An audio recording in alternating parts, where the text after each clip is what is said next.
ব্রহ্মচারী তিরোদান দিবসকে সামনে রেখে স্মরণ করার জন্য শ্রদ্ধার মাধ্যমে আজকে এই এলাকা শ্রী লোকনাথ বাবা সেবাশ্রম সংঘের দ্বারা রক্তদান শিবিরের আয়োজন করা হয়েছে।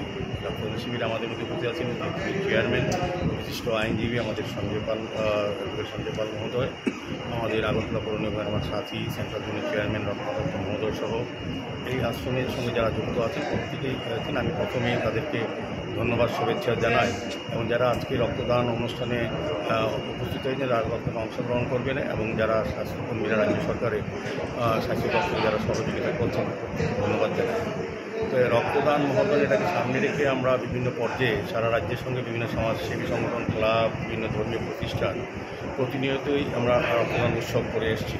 তো এখানে চ্যানেলে বলার চেষ্টা করেছেন যে যেহেতু রাজ্যে নির্বাচনের প্রাককালে এবং নির্বাচন পরবর্তী সময় এই ধরনের রক্তদান শিবির বা রক্ত উৎসব রাজ্যে কমই হয়, সেই কারণে আমাদের ত্রিপুরা রাজ্য সরকার অনুমতি 12টি ব্লাড ব্যাঙ্ক এবং 2টি বেসরকারি ব্লাড ব্যাঙ্কে রক্ত স্বল্পতা দেখা দিয়েছে।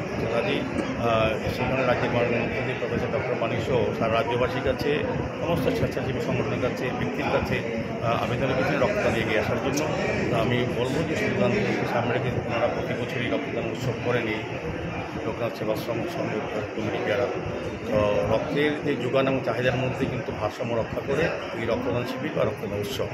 আমি বলবো তারা ধর্মীয় কাজ সঙ্গে সঙ্গে আমি এটা বলবো যারা আছে রক্ত দেবে তারা জীবনের শ্রেষ্ঠ কর্ম এবং শ্রেষ্ঠ মানব ধর্ম পালন করছে। রক্তের কোনো বিকল্প নেই, রক্তের বিকল্প হচ্ছে যারা রক্ত দিচ্ছেন এবং তাদের মানসিকতা, তাদের মানবিকতা, তাদের আন্তরিকতা এবং তাদের চিন্তাভাবনা। তো আমি আবারও আজকের এই কমিটিকে, লোকনাথ বাবা সেবাশ্রম সংঘের কমিটিকে অনেক ধন্যবাদ এবং কৃতজ্ঞতা প্রকাশ করছি আমাকে এই কমিটি অনুষ্ঠানে আমন্ত্রণ করার জন্য। আমার আশা থাকবে মাননীয় মুখ্যমন্ত্রীর আবেদন এবং চেয়ারম্যানের আবেদনের কাছে সারা রাজ্যবাসীর কাছে, বিভিন্ন সামাজিক সংস্থার কাছে, ধর্মীয় প্রতিষ্ঠানের কাছে তারা যাতে মুমূর্ষু রোগীকে বাঁচানোর জন্য রক্তদানে এগিয়ে আসেন এবং ব্লাড ব্যাঙ্কে যাতে রক্তের স্বল্পতা দূর হয় সেদিকে তারা আন্তরিক চেষ্টা করবে এই বিশ্বাস আছে।